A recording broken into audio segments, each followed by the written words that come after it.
Hi guys! For today's video, welcome back to my channel, Maria Juana Vlog. Today kami nga ay napasugod dito sa Barangay Rizal, Mataas na Bato Beach Resort. At kami ay magkakandak ng isang community service. So meet my brother and sis Giselle and brother Kim. At dahil itong pinakamalapit na transport dito sa amin ay dito na kami sumakay sa isang trolley na meron dito sa railroad. So ayan nga, kunyari laang ako dyan ay aayos ng buhok pero binibidyohan ko si kuya. Nahihiya kasi akong mag-video sa kanya. Baka sabihin naman, crush ko siya. Hoy, hindi. Ay kaya nga ako nagiginayan guys, ay ako'y nagpapasimple lang at talaga namang nakakahiya. So bali nandito na nga kami dahil 20 lang ang pamasahe. Ito naman guys ay malapit laang. Siyempre dahil sa hirap din naman ng pagtutulak sa amin ay ako'y dalawa pa ang capacity. Ay huy, lugi si kuya. Adini nga sa bunga din na andito na yung aming kasamahan. Sila nga pala guys, si Brother Ryan at sis Glenn, ang couple ng taon. Huy, talaga nga namang mapapasana all ka na laang dahil itong mga ito ay may motor. Lumakad na lang na naman kami ng lumakadini kahit kainitan. Ay sus ko po, yan nung aaga kasi gumising. Ba na may alas 6 ang usapan na ba ngayon alas 9 na? Ka-Pilipino time talaga, hindi naiiwan sa bundok. Ba naman kami nag-iisip na nga kung saan kami maglilinis dahil medyo mataas na ang araw at marami na ring tao sa dalampasigan. Dahil nga sa pagbungad namin ay unang-una naming nabalingan itong mga bote na ito na nakakalat dito sa may gilid. Kayo naman kasing mga manginginom ay sa susunod dapat ang iniinom nila lang ay gin at nang maibibinta nyo pa ang bote. Ay ari nga bagay, tunay nga ang kasabihang ikay nalasing na, abay magkakapira ka pa.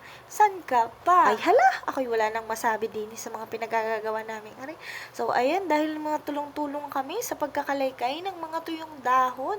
So yung iba naman naming kasamahan ay namumulot na sila ng mga plastic.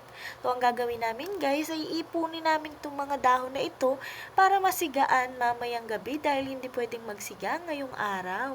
Ba na may testinging magsiga ngayon, kainitan. Awan ko laang kung hindi rin kami natusta nito.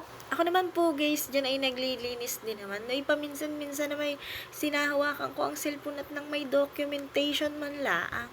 So ayan nga, dahil medyo napaparami-rami na yung iniipon namin, ay talaga naman kami pinagtitinginan at kami daw kainitayanan sisipan. Ay hala, kami pameriendahi kung gusto. Kung hindi nyo nga naitatanong guys, ay very tragic story nga ang aking pagpunta dito. Dahil kung tutuusin nga talaga yung wallet ko, wala man lang miski piso. Pero dahil nga inaandito ako sa isang samahan kung saan ay hindi mo po problemahin ang pira dahil makakahiram ka. Bana may wagla ang makakalimot at hindi na makakaulit. At ayan na nga guys, nakagawan na rin kami ng mga 3 sigurong timbon yan at hindi pa rin masyadong zain.